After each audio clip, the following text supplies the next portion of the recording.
Hey there, I know you're on a journey from grief to growth, just like I am, and you may be looking for tools to help you live a more soul aligned life. Well, head over to my Grief to Growth store. It's your one stop shop for inspiration, for healing, and for transformation. Inside there, you're going to find some free resources to help you get started. You'll find guided meditations to calm your mind and reconnect with your spirit. You'll find signed copies of my book, Gems of Healing. You'll find my brand new Oracle deck to help you tap into daily divine guidance. And there's some powerful mini courses designed to fit in your busy life and move you forward one gentle step at a time. So whether you're deep in grief, seeking spiritual growth, or just ready for a reset, there's something waiting for you right now. Just go to grieftogrowth.com/store, grief2growth.com/store, and start exploring. Close your eyes and imagine. What if the things in life that cause us the greatest pain, the things that bring us grief, are challenges? Challenges designed to help us grow, to ultimately become what we were always meant to be. We feel like we've been buried, but what if, like a seed, we've been planted? And having been planted, we grow to become a mighty tree. Now, open your eyes. Open your eyes to this way of viewing life. Come with me as we explore your true, infinite, eternal nature. This is Grief to Growth, and I am your host, Brian Smith. Hey there, everyone. I'm Brian Smith, and welcome to Grief to Growth. And whether this is your first time joining us or you've been with me for a while, I am so glad that you're here. This podcast is a place where we ask the big questions in life. Who are we? Why are we here? Where are we going? What happens when we die? All those types of things. And most importantly, how do we navigate the challenges of our life with hope and with resilience? And so today's episode is one you're not going to want to miss. My guest is Hans Wilhelm. He's a mystic, a spiritual teacher, and the creator of the wildly popular YouTube series, Life Explained. For more than 13 years, Hans has been producing visually engaging, thought-provoking videos that bring the spiritual laws of the universe to life, literally by drawing them out on the screen. With over 170 short videos watched by more than 20 million viewers, Hans is a gift for simplifying deep metaphysical truths in a way that resonates with seekers of all backgrounds. He's also the author and illustrator of over 200 books for people of all ages, with over 40 million copies sold and translated into 30 languages, including collaborations with Byron Katie. But today, he's not here to talk about his books. His mission is to go deeper, to help us understand the spiritual framework that underlies our lives, particularly when we face loss, when we face grief, and questions about death, dying, and the afterlife. So in this conversation, we're going to explore questions like, what is the true purpose of our life here on earth? How can understanding spiritual laws help us heal from loss? What happens to us after we die? And what role do grief, suicide, and mourning play in our soul's evolution? So whether you're grieving, whether you're spiritually curious, or you're simply looking to make sense of your experiences here on earth, Hans brings a gentle wisdom and clarity that may just shift your entire perspective. And after this is over, after the episode's over, you're done viewing it, go to grieftogrowth.substack.com to continue the conversation there. And with that, I want to welcome Hans Wilhelm. Brian, thank you. Thank you for the great introduction. Yeah, we will have to talk a lot of interesting stuff. Looking forward to our session together. Lovely to meet you personally, and I admire the work you are doing and helping all those people who suddenly are confronted with something they didn't expect and how to deal with it. And very few people are actually prepared to handle situations like this, if and at all. Yeah, well, I'm one of those weird people that have always had these questions. I arrived on the planet about 5 years old, going, "What is going on here? Why am I here? What is the deal?" And I know for a lot of us, we don't ask those questions until we're kind of shaken out of the stupor it seems like we've all fallen into. So I know you got these hugely popular videos, but the one that really caught my eye is like, what's our life purpose? Because I think it's really interesting, right? Most of us go through our whole lives and we're like, why am I here? So how can you help us answer that? Well, I'd just like to mention that also, like yourself, I went through many spiritual paths. And for the last 40 years, I've been very much attached to a spiritual path that was given to us by a woman in Germany. Her name is Gabriele, and you see all the blue books behind me. She has got a huge library in Germany, which is called the Sophia Library.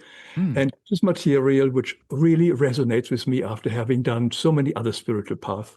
But this one works because it's in today's language and it comes from the highest level of reality, and it is absolutely ingenious and simple. That's what I'm using for my videos. And in my videos, I illustrate basically these laws, the spiritual laws, like here, the law of karma, like somebody's hitting someone and it's stored in the soul, in the body, in the Akashic records, in the planets, from where eventually returns in this or future lifetimes. When one sees this, it becomes so much clearer. Hmm. And in the search, of course, I find also the answer for me, what is the purpose of my life or purpose for most lives? And Gabriel is very clearly, for the majority of people, we are here on planet Earth to undo our karma, which we have created in past lives. Now, it's not for everybody, but for most of us, Hmm. because reincarnation is not a myth or whatever. It is a fact. And there's also something what Christ had taught in great detail and which was being taken out of Christ's teaching in the 5th century by Emperor Justinian. So we have reincarnation, which means we have lived many lives before, and we will probably live several lives after this. And our time here on planet Earth is very limited. Earth is not our home planet. It is a school. It's an amazing school where we can learn in very short time the lessons that we have to learn, like love, compassion, and undoing our karma, which means basically to either expiate the pain we have given others and ourselves, or through forgiveness and undoing our karma through that. Hmm. That is our big purpose. And then we have also individual purposes, like we want to learn to love or compassion. But I think the main purpose in my life at any moment is to deal what is right before me in this moment. My main purpose in life is to speak now with Brian Smith. There's Hmm. just no other purpose in life for me right now. And if I focus on that one and the next moment and the next moment, I will automatically be guided to always fulfill my purpose. Does it answer your question in a way? Yeah, and it's really interesting. I love that because we sometimes think of our purpose like it's this big thing. It's something that's way off in the future. I love that. Like, let's focus on the moment. What can I do right here in this moment? And our purpose right now is to communicate with each other. And as we take those small steps that lead to that bigger purpose, if I understand you correctly. Absolutely. Because when we think about this big purpose, which we always dream of, want to become a great inventor or something like this, something big, or we all our mission, that very often comes from our ego. We want to be somebody important. We Mm, want to be somebody admired, respected, etc., etc. So these big plans of purpose very often come from not our highest self. Our highest self is here very humbly trying to do the very best to undo mistakes and help and serve others. That is a very simple but very powerful and not easy to fulfill kind of task, which all of us have. But when we have got these big pictures or big ideas of what we want to be, and when I achieve this, I want to be famous, and so on, that usually comes from our ego. But we can always return back where we are right now. Am I fulfilling my purpose right now by sitting here and mhm. scrolling through the computer and trying to avoid something like this, etc.? Or am I fulfilling doing something purposeful? And these are the smallest thing. Washing the dishes can be the most important purpose of my life if that is what needs to be done right now. I love that. I think it's beautiful. Let's talk about the idea of karma because karma means a lot of things to a lot of people. And you talked about, the idea of, I guess, maybe undoing some karma. So tell me what karma means to you. How would you define karma?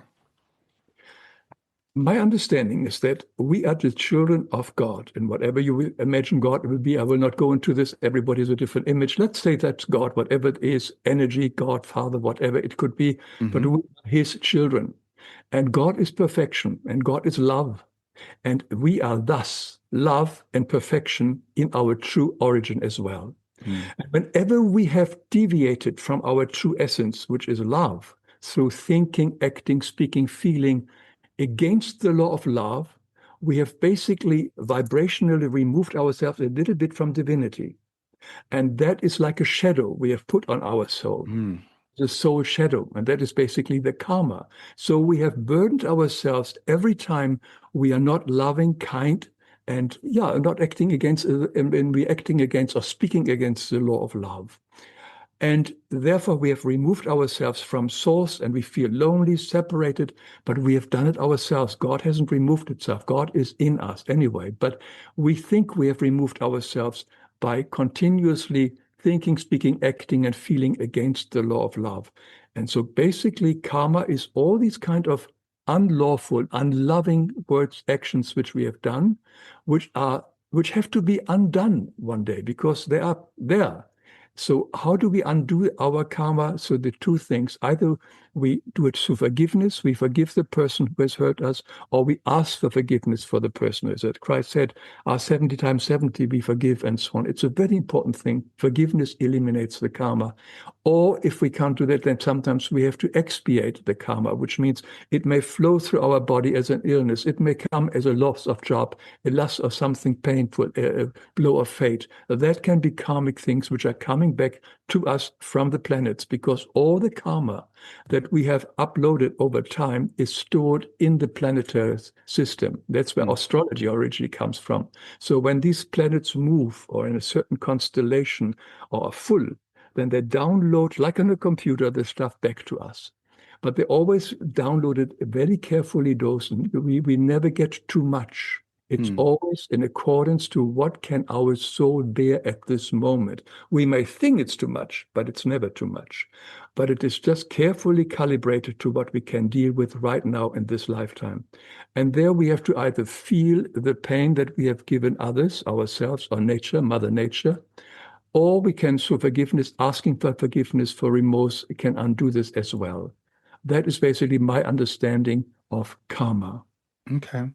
And the system that you're talking about, the books that you've studied, the system you've studied, is that I hear some similarities to Christianity in there. Is this channeled material or where does it come from? It is channeled material. Like if you is one of these books here, for instance, is Christ himself, the great cosmic teaching of Jesus of Nazareth, his apostle disciples who could understand them. This is a free teaching, which means there is no organization. There are no teachers. There are no priests. This is material which came for anybody who is interested in it. So you don't have to join anything. You just get the books or the CDs or whatever you like if you want to listen to it. And that I liked because most other spiritual paths have got some kind of membership, or you have to sort of, you buy yourself into higher stages and so on. This is totally free because the message here is freedom, freedom, freedom. We want to become free from everything that binds us to this world. This means also become free of any organization and things like this, which sort of try to control us. So this is really the path of freedom. And Christ is, of course, here the center figure as well.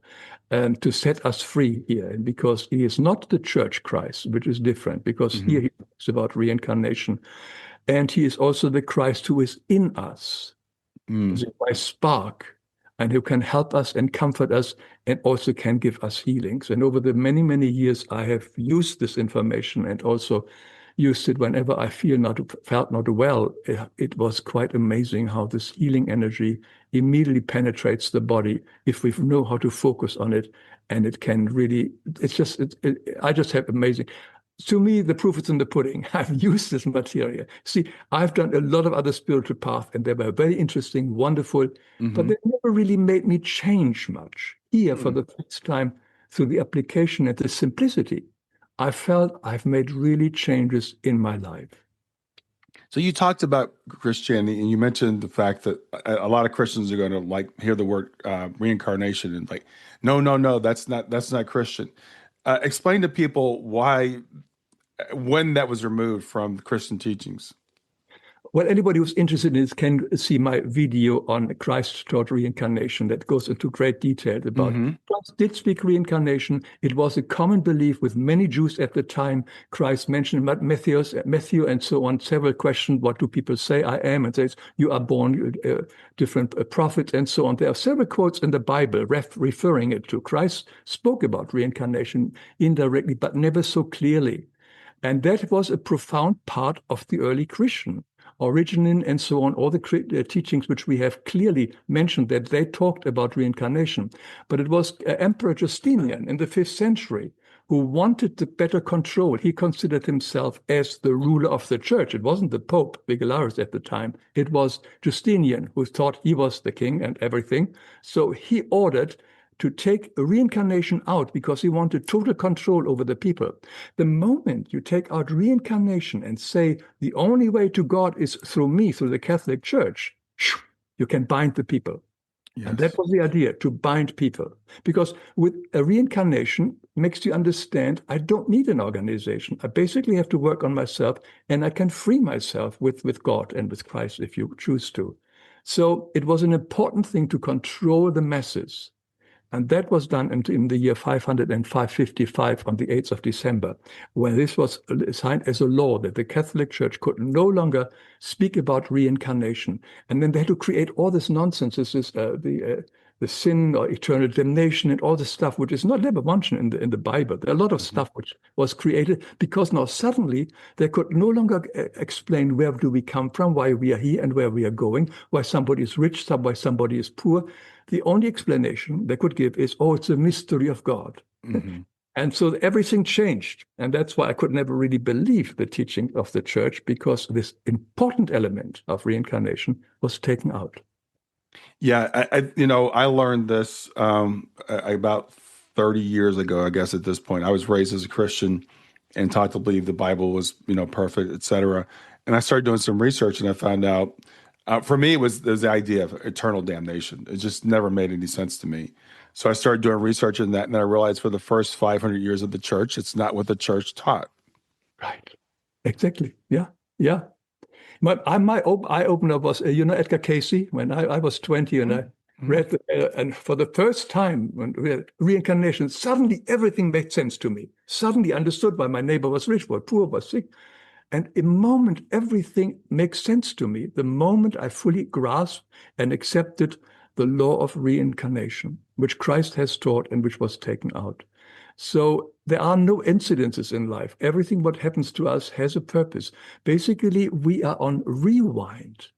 Everything what we experience in a way is something that we have sown in a previous lifetime. And basically, we are reaping from moment to moment what we have once uploaded into the planet. So when we now go into the streets and we meet somebody who upsets us, who cuts us off in the traffic, somebody gives us a phone call, which is very upsetting, etc. These are no coincidences. This is all little karmic things which are coming back to us. Mm-hmm. And now we have the opportunity to transform them into love, into kindness, through forgiveness, and moving on from it. So everything that happens to us is exactly, it doesn't mean that we don't have free will. The free will is how we respond to it. What comes to us, we have also, through our free will, misuse of free will, initiated. We have acted, spoken against the law of love, karma, coming back to us, not as a blow of fate which God gave us, but we ourselves have sown the seed, and now it comes to fruition. And suddenly I feel what I have done to someone else in the past. But now it's up to me to again use my free will. What do I do with this negative situation? Do I collapse? Do I cry? Do I condemn? Or do I just use the path of love? So it's all in our hand. We are no robots. We have total free will from moment to moment of how to respond to any situation life gives us, or we give ourselves, basically. Yeah. Now you mentioned Christ a few times, and I'm going to ask the question that Jesus asked, right? Who do you say Christ is? But Christ is, Jesus was the human form of the Christ energy who came here as we would call the Son of God, Christ, and he incarnated here on planet Earth. His his intention was not to be crucified. That was only came later. But it was quite clear that the people at the time were not ready to take his lessons. And there was so much negativity that they had to crucify. And he did not die for our sin. This is another thing what the church has invented. But he did give us this Christ spark. Through his death, he gave us a spark in every soul in the lower purification spheres, which helps, which we call the Christ spark. And anybody interested, watch my video on the Christ spark, which is this spark which stops the chakras revolving backwards, which means undoing creation. We were so low, fallen so low that if the Christ spark wouldn't have been given to all the uh, souls, Hmm. um, that would be eventually would be an undoing of creation. So Hmm. all the chakras had to be stopped and before they're reversed. And that was what Christ's work was. But still, he said, you still have to carry your burden. I help you. You can put your negativity into my light and I will help you and I will burn it off and I will change it from a negative to positive. But the step has to come from you. Not only believing in me doesn't help. You Hmm. have to do the efforts. You have to forgive someone and ask for forgiveness. That is your step to do. And when you do this, I will do the rest. I will clear as much as I can from your soul burden. But the step is up to us. Plain only believing in Christ does not bring us anything closer, does not help us to undo our karma. Interesting. So are you familiar with Swedenborg? Yes, Okay, so what you just said reminded me a lot of what Swedenborg talked about when Jesus came, that we were at such a low point where like the hells were out of balance with heaven, and that Jesus came to kind of reverse that whole thing. So is that something you're familiar with? in that detail, not. No, I've read a lot of Swedenborg. Hmm. But yeah, that is basically, yeah, I just have it right on my desk. Yeah. Heaven and hell. Yeah. Yeah. Um, yeah, that's the fact. We have, well, very simply speaking, we were all in the absolute reality, and the Bible then speaks of the fall of angels. This Hmm. certain number of highly evolved, perfect spirit beings decided to make their own creation. And that's where karma came in. We make their own ego. Ego came in, became negativity, negativity, negativity. It became to the point of a dissolution of creation. I don't know what words Swedenborg uses, but yes. And Christ was the one who stopped it. Okay. That's why he is so very, very important and misunderstood. And the churches have totally turned this around to just only believe in Christ and you are saved. But yes, it's interesting that you mentioned that too. Yes. I'm just making a video on the afterlife of children, and I'm using many books, and also Swedenborg spoke a lot about the children's spheres, Oh, okay. the afterlife, and that's why I'm just having this book here lying here Yeah. for coincidence. Well, Yes, let's talk about these different spheres or realms. I did watch one of your videos where you talked about like the ultimate 7D realm, I think that we all come from. yes, And you talk about what we call the fall, which yes, was, I guess, the exercise of free will to say we're going to go do our own thing. perfect. So what's your interpretation of the fall, for example? Well, you said it already in a few words. Yeah, um, well, we have got the seventh dimensional reality is very difficult for us to grasp. So we speak Yes. symbolic things like the demonic energies came and wanted to have their own kind of heaven, create their own heaven. And let's just leave it like this.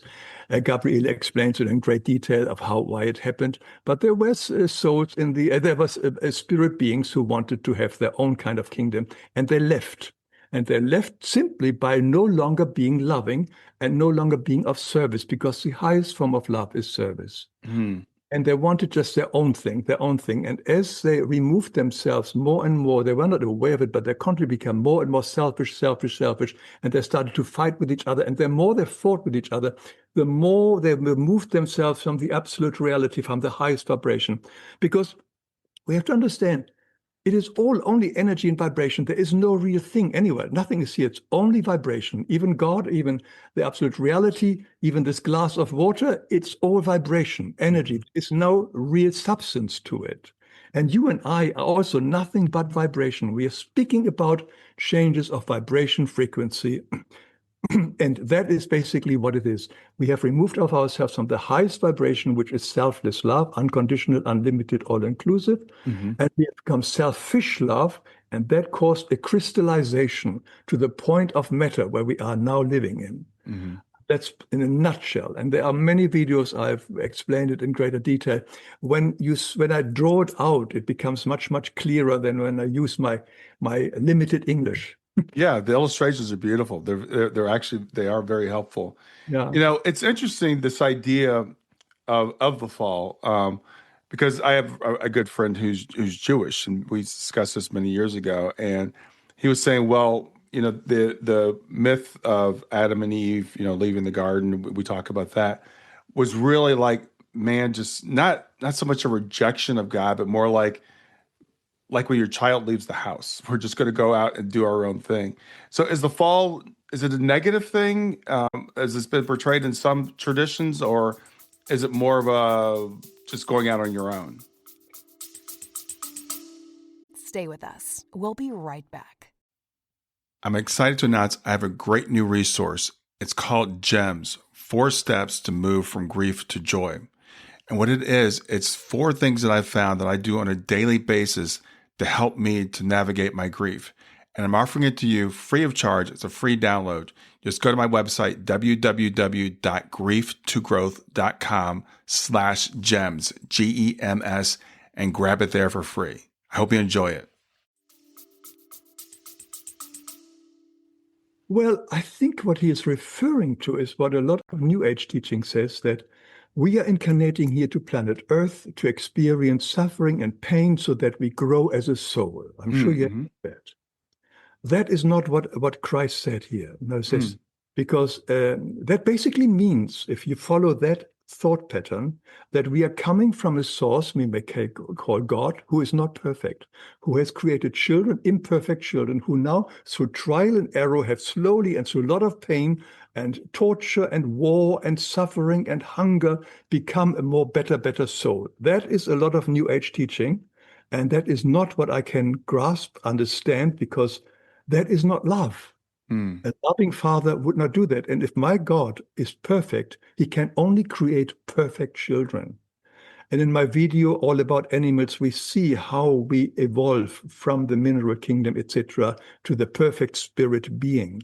We all have been, or in our essence, are perfect spirit beings. We do not have to do any suffering like a lot of these teachings are. And I think what your friend refers to is that God wants to experience himself, because it's another New Age teaching, because he is everything, but he isn't aware of how powerful and how wonderful he is. And therefore he creates all these difficult situations to surprise himself. I think that is not the all-knowing God I'm referring to. And I know. So that is teachings which comes from the fall region. My understanding is we are perfect being. Through our own self-will, we have removed ourselves from the perfection. And all we have to do now is to become perfect again. We are inwardly already perfect. But now we have to undo all this garbage. None of us has to suffer, has to go to wars and pain so that God can explore his magnificence. That, I think, does not work for me, and that's not what Christ taught either. No, God doesn't want us to suffer. There is no suffering in the absolute reality. There is no duality. There are no contrasts in the absolute reality. There is not even past and future. There's only the permanent now, which is not easy for us to grasp, but that's where it is, and that is only beauty. Now, people say, well, they maybe got bored, and that's why they left the spiritual reality. I don't think so, because people forget, when you are highest loving, your main goal will be service. And when you feel and give service like you do it with your work right now, that is so rewarding. It is so wonderful. You wouldn't want to leave this behind. Being of service in itself is the reward of being alive. So I think that is the answer, that the highest form of love is not sitting there strumming your harp on a cloud. Yeah. No, it is really, you help the other, the mineral kingdom, the plant kingdom, and so on, and the constant expansion of creation, because they're continuously expanding and morphing itself into wonderful new elements of new stars and planets and universes.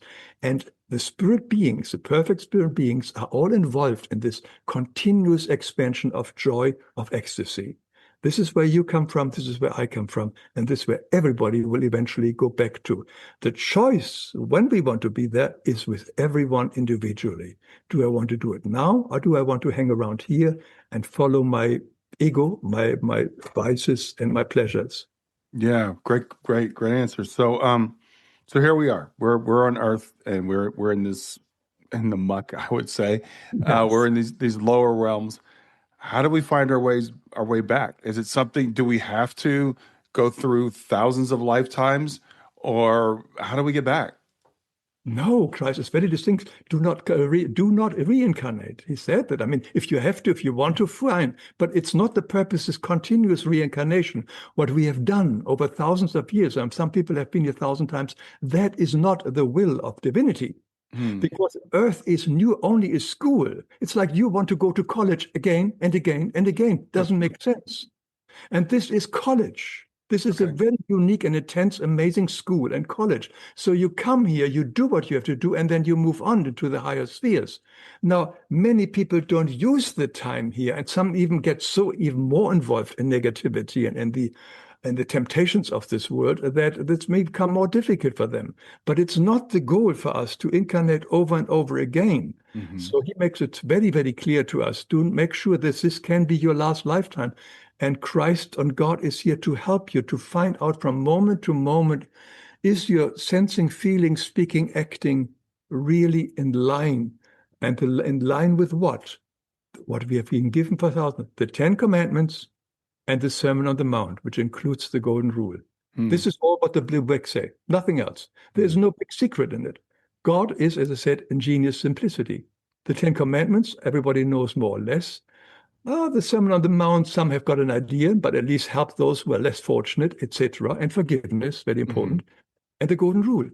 So it is nothing difficult. It's nothing unknown. We know the laws. It's maybe difficult to follow them when our ego is so strong in the opposite direction. Yeah. So I've heard people say that it's really interesting, like when we die, like don't go toward the light because that's a trap. That's a reincarnation trap. What are your thoughts about, like you said, choosing not to reincarnate? Is it just a choice that we get to make, or how does that work? Well, whenever we die, then we will be guided through our own vibration to the spheres we have to be. Now, I always say, look, when people says, "Oh, I heard about," no, don't go right into the light. You get reincarnate, you get trapped. I always say to one of the things, look at the person in the video or where you got it. It's YouTube information. Look at the persons into their eyes, and would you trust that person with your soul or with your money, and would you follow their advice? Because that is not the highest advice. Light is there. Trust your own thing. People are always projecting what they fear. It's the fear of the person who brings out this information. Right. If you have a close connection to divinity, to Christ, to God, whatever you may name, or even have it to your guardian spirit, if that helps you, then trust that more so than some kind of YouTuber who has heard it and who wants to get higher rating by spreading more fear. I do not see any danger in this not going into the light. I think that is the personal fear of people who have shared it. And also, before we incarnate, nobody is here against their own free will. We are shown, usually in the pre-birth process, and I have a video on that one, how our future life will be. So all the difficulties, what will the ups as well as the positive, the people we will meet, some of the other souls may reincarnate with us together. So we will be shown more or less, not to the detail, but what are the possibilities in this lifetime. And we all agree to it. Nobody is here against their own consent. So that is but we can skip it. There are some souls, and this is absolutely true. It has nothing to do with the white light.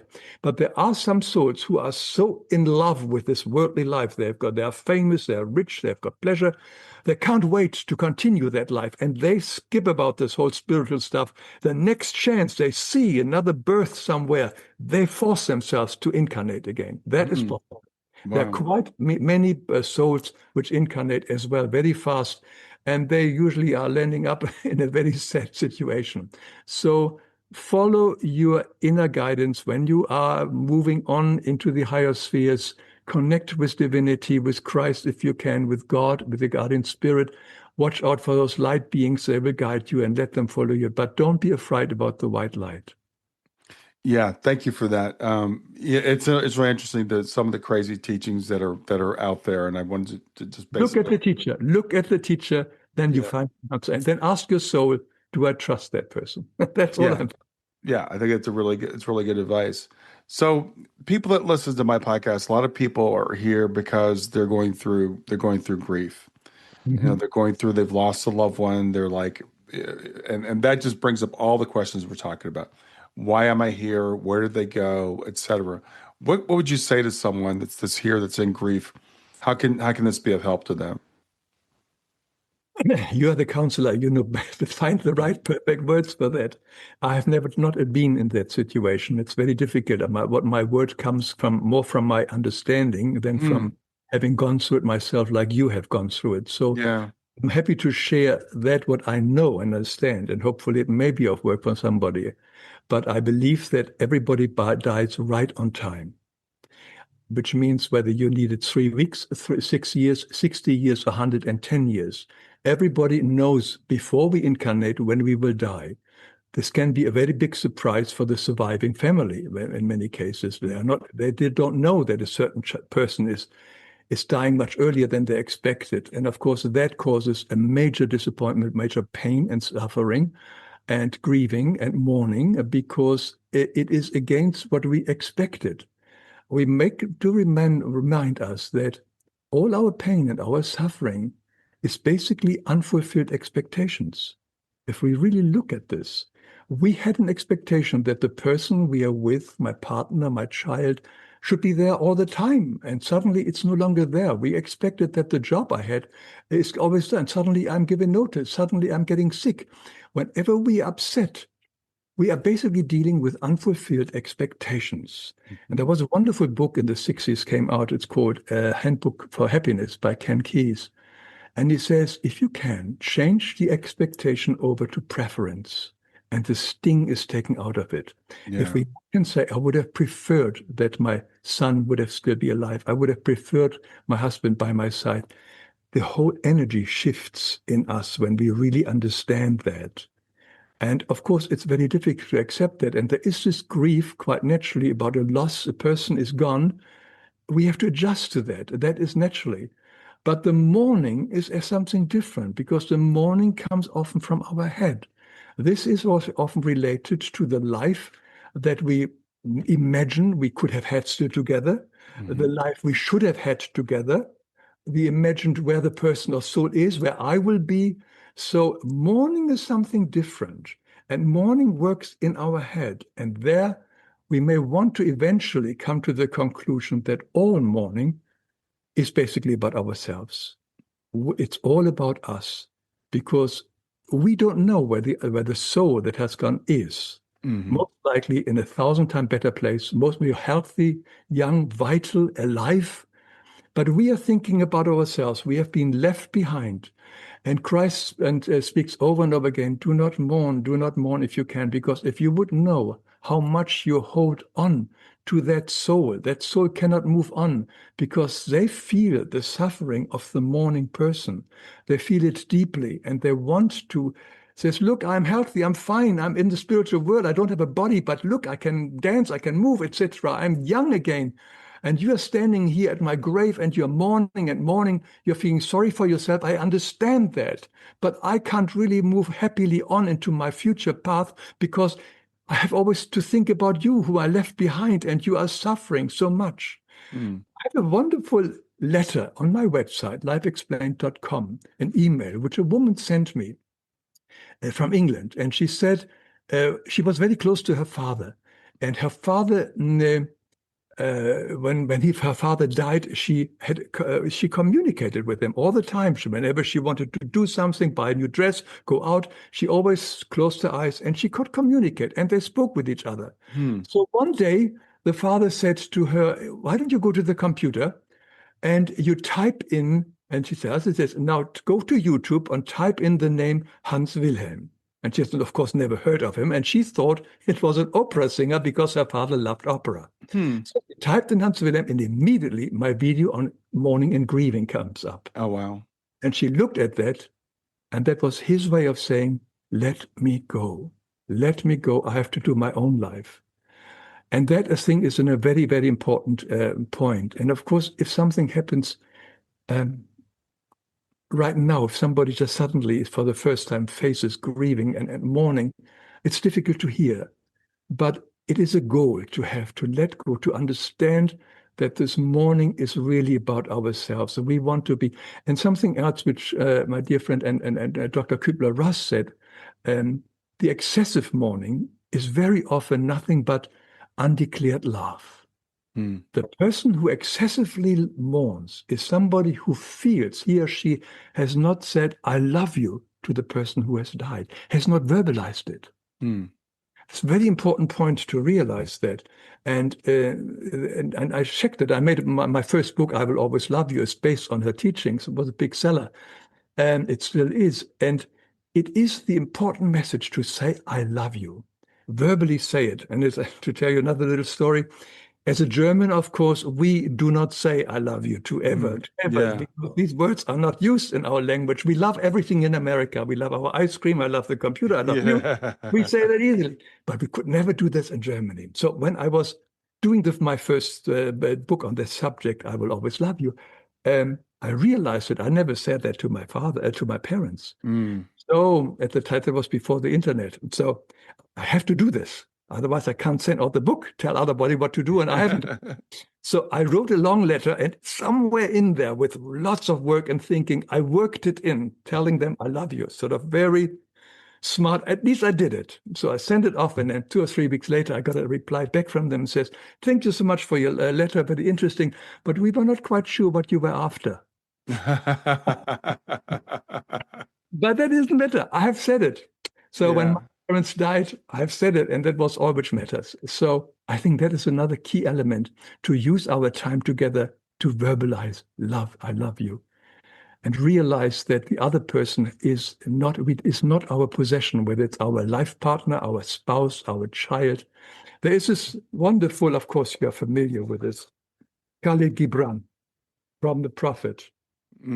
And a woman who held a babe against her bosom said, "Speak to us of children." And he said, "Your children are not your children. They are the sons and daughters of life's longing for itself. They come through you, but not from you. And though they are with you, they yet don't belong to you." These are very hard words, of course, it continues, that one.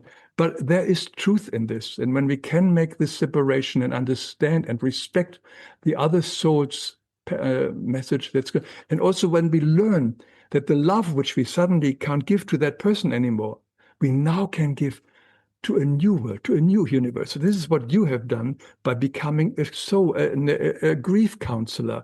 You now have used the love, and now you share it with lots of other people and your energy. This is a typical positive development of something. You could still sit on your couch and feel sorry for yourself, but you have now used that energy and now share it with other people. And I think that is another goal which one wants to consider. Where can I now share my love, which is no longer possible to share with the person here and next to me, to maybe to other people in a different way, when I focus it to someone else? Well, it's interesting. You said you didn't have a lot to say on that. I'm sitting here smiling. That was a fantastic answer.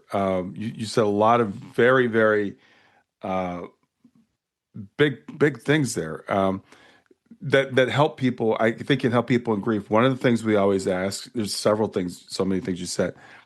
It's not fair. I expected more time with them, whether it was, in my case, my daughter was 15 when she passed, or I have a friend that just lost her husband suddenly. He was 59. Whatever that age is, we always feel like it's that unfulfilled expectations you talked about. When we can really understand that every soul has its own life path, it's not ours. They don't belong to us, whether it's our child, our spouse, our parents, whatever. They don't belong to us. They all have their own life path.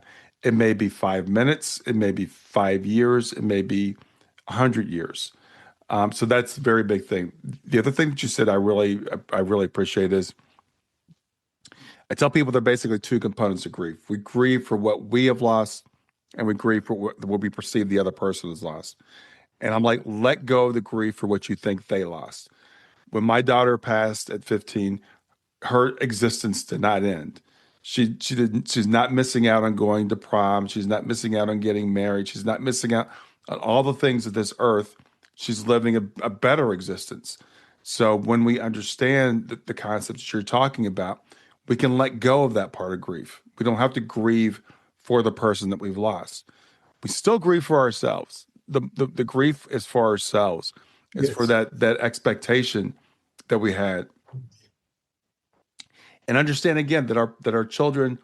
I forgot where that came from, but I say that all the time. What you just read that passage. Our children don't come from us; they come through us. They're not our possessions. Yeah. So I think those things can be very helpful to someone in grief. Doesn't take all the pain away right away. It's taken me 10 years to get to the understanding that I just explained to you. But I think your words are very, very helpful. Yeah, yeah, no, I agree. And there's something else Christ spoke very clearly about it, well, particularly when a young person dies and so on. He said, yeah, some souls only have to incarnate for a very small little soul burden, and then they're done. College is over for them, so they move on. And remember, if they would stay on in this lifetime, like you probably would like to, they could, in this lifetime, find new ways of burdening themselves in this future life. They can go Mm, into drugs, whatever it is. This is all taken away from them. They no longer have the temptation of the earth pulling them back. They are freed from them temptation. So they are actually in a way better off than you and I, because we are still tempted with all this kind of stuff. So it is a blessing for the soul as well to no longer be in this world, because this world is not easy. Of course, you think of all the wonderful things like graduation and things like this and prom and so on. But life is not graduation and prom. For the majority of people, life on earth is very, very difficult. We're living here in a relatively pleasant environment here in America, but the rest of the world has got a lot of difficult lives to go.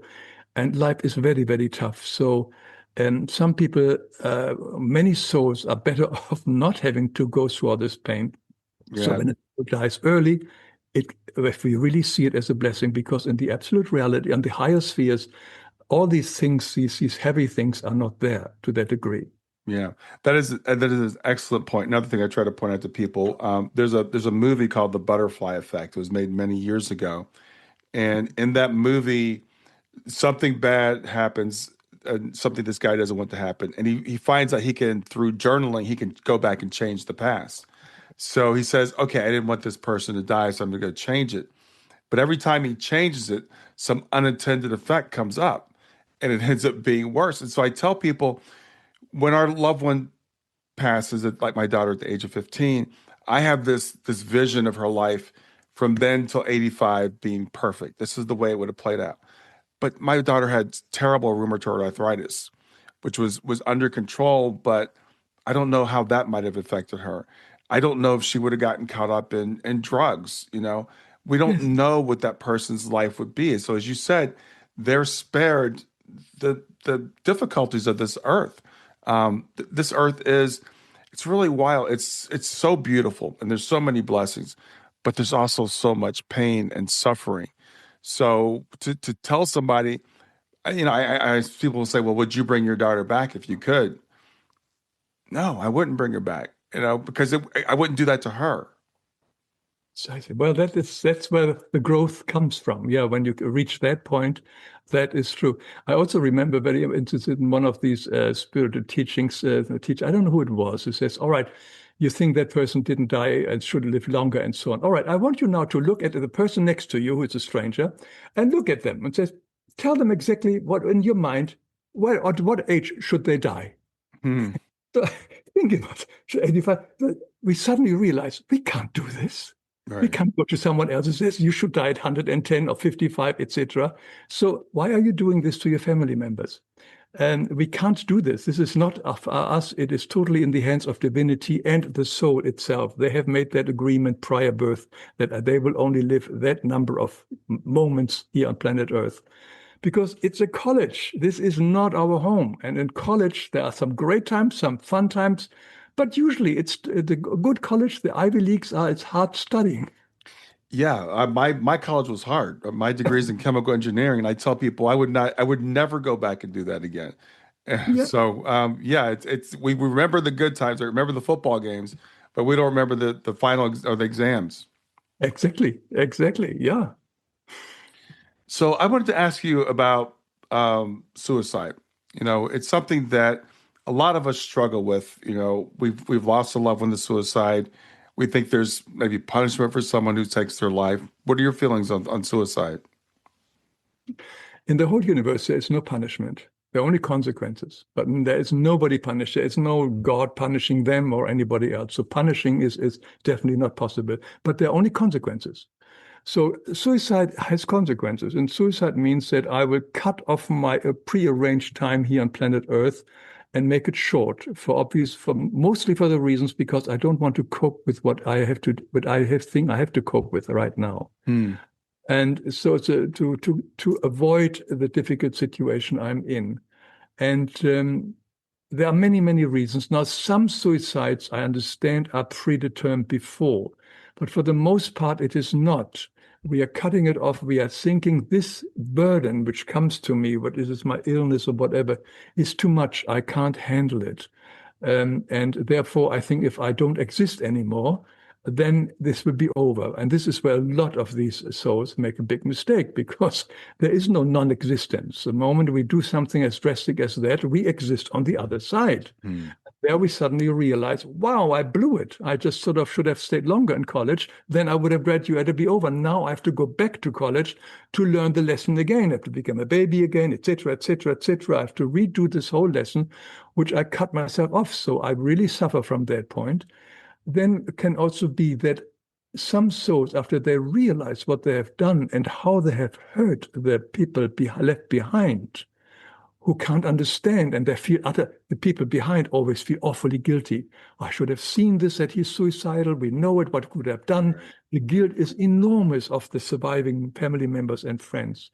And when they see this from the other side, how their family members and friends are suffering from their suicide, they feel so guilty, so guilty, so guilty that they don't even see the angels around them to try to help them. And they can remove themselves into a very lonely space and isolated space because of their own negative feeling. They feel so low for them. They feel they don't deserve the love which still the spiritual beings around them want to give them. And they do stay there until the originally officially planned date of death happens, and then they are more or less released from that moment. So they can remove themselves into that kind of sphere. But there always helpers on the other side. And it's just not something to do because basically what most people want, they just want to sleep for a while, for a few years until this problem is over. But the life gives us only problems which we all created ourselves in the past, which we can handle. And we are stronger than we think we are because we are not alone. That is the important thing. We always have with us divinity, and I leave this as a big name. We can call it God. We can call it Christ, our guardian spirits. We are never, ever alone in life. Christ and God is in us. Christ says the kingdom of God is in us. So we have got this powerful thing in us. And when we ask for help from these divine sources, so much more is possible. And we ask for guidance and rely on that. It comes out of loneliness, feeling isolated, feeling removed from everything. And I will not mark it as something negative, but it does have consequences.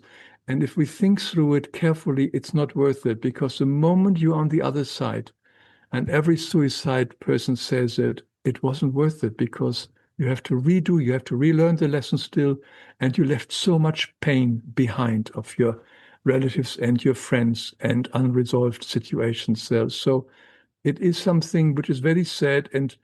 But again, also the people who survive, the parents and family members of somebody who committed suicide, it's very difficult for them to go through this period. Now, that is a real heavy loss because here comes in an imagined guilt very often, which sometimes when the child dies in an accident, you may not have that. But you definitely feel guilty, like you haven't seen the signal, you should have done something, and so on. And that's very difficult to overcome. And I don't have any clear answer to that. But that's something which these souls have to deal with, these human beings left here to deal with. And that can be long-lasting pain and suffering, which, again, only Christ or God can eventually help them if they take that heavy burden to the Christ and divinity in them in a prayer in a meditation, that may help. Yeah. Does it answer your question, I think? It does. And I think it's a very compassionate, very thoughtful answer. It's one of those things that we struggle with, that there are some schools of thought that says, well, there has to be punishment. They have to go to purgatory, have to go to hell or something. And I don't believe that, but I do believe that there could definitely be, as you said, consequences, because you're creating so much suffering for the people you've left behind. And I believe, and I think you believe, that we've planned these lives, we planned some of these difficulties, and if you bypass them, I don't think anybody's going to send you back, but you're going to say, okay, well, I didn't do what I want to do, so let me go do it again. And the last thing I want to do is to do this again. So, for people that are in there, as you said, there's always so much help. There's so much spiritual help that we can get. And yeah, so I think it's a very thoughtful, very compassionate answer. To understand that we are never, ever alone, ever, ever, ever, ever alone, can say it over and over again. That is the key. And the only way is really when we get calm, when we take a moment and get calm in ourselves. And if it's difficult and you think you're still feeling lonely, speak out loud. Speak with divinity, God, whoever you feel connects closest to you, Christ, and say what you feel. Make that dialogue, or even write it down. Make that dialogue slowly. Let it come. Let it flow out. And speak about it, what you feel, what you sense, and see whether resonance comes back to you. And I remember when I was young, I had an emotional low and so on, and then I really didn't know how to deal with a very difficult situation. And I really tried everything to manipulate the situation the way I think it should go. And it didn't work. And finally, I was basically in tears, and it says, and suddenly remember the word, I can't do it. Thy will be done. And I meant it.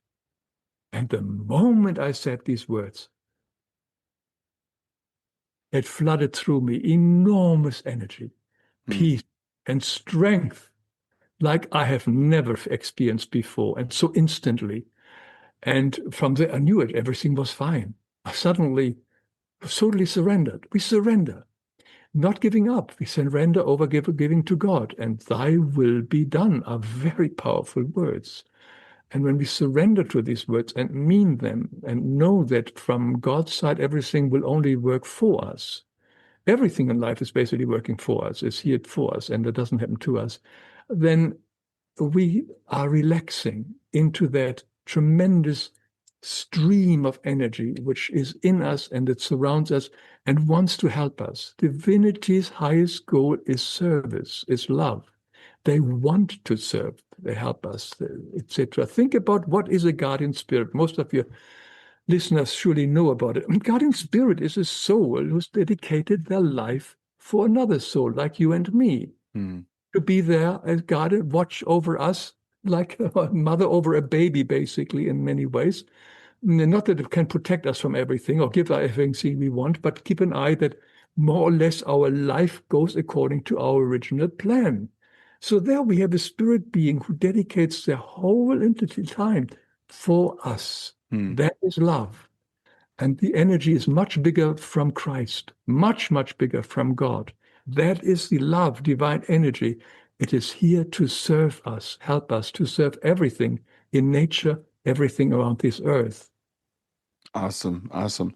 Or for excuse me, Hans, for people that are just discovering your work, you've got so much out there. How would you suggest someone get started to go through your catalog? Well, I would say just go to my website, lifeexplained.com, or go to my YouTube channel there, because both are the same videos, but in a different order.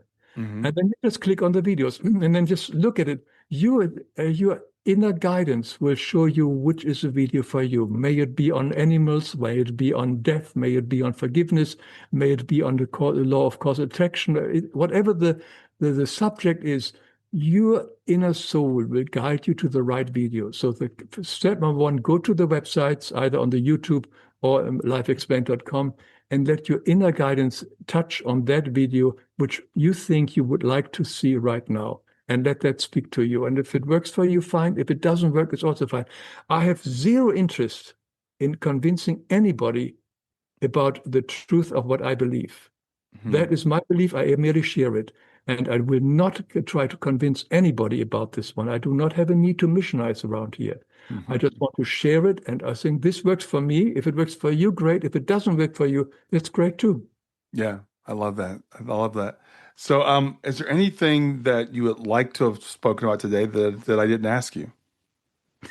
No, I think, Brian, you did great with your question and so on. And yeah, we touched on very important and stuff. But yeah, the message is that we are never alone. And I think if we also want to come into a more positive space in our mind, I always feel the number one is to feel gratitude, to really think about, well, what am I grateful for? I have a body still. I have got here my computer. I've got a glass of water. I've got food in the fridge. I've got a roof over the head. I've got clothes on. Many billions of people don't have that. Yes. I am very grateful for that and feel that gratefulness. And out of gratefulness comes more and more. Gratefulness is one of the most important energy to bring us back to who we truly are, because we are the children of God, and God gives us continuously, but we don't see all the gifts around us. We hardly acknowledge it. And when we sit here and acknowledge the immense gifts, which can material gifts like the computer, like whatever it is, it doesn't matter. It just makes us aware that we are much closer to divinity than we ever thought, because we are surrounded by gifts, our body included. Every cell of our body is a gift, and every friend and every person in our life is a gift. And we are never alone, even if we do not have friends. We are never alone, ever. Yeah, I think that is a fantastic way to wrap up. So thank you so much for being here today. Thanks for sharing what you share. Remind people it's lifeexplained.com where they can find you. And it's Hans Wilhelm. Thank you so much, Hans. Thank you, Brian. I wish you all the best. Thank you so much on a great show. Hey there, if you like this episode, come on over and talk about it. Let me know what you liked. If you didn't like this episode, come on over and talk about it. Let me know what you didn't like. Go to grieftogrowth.com/community and look for Talk About the Podcast. I'll see you there.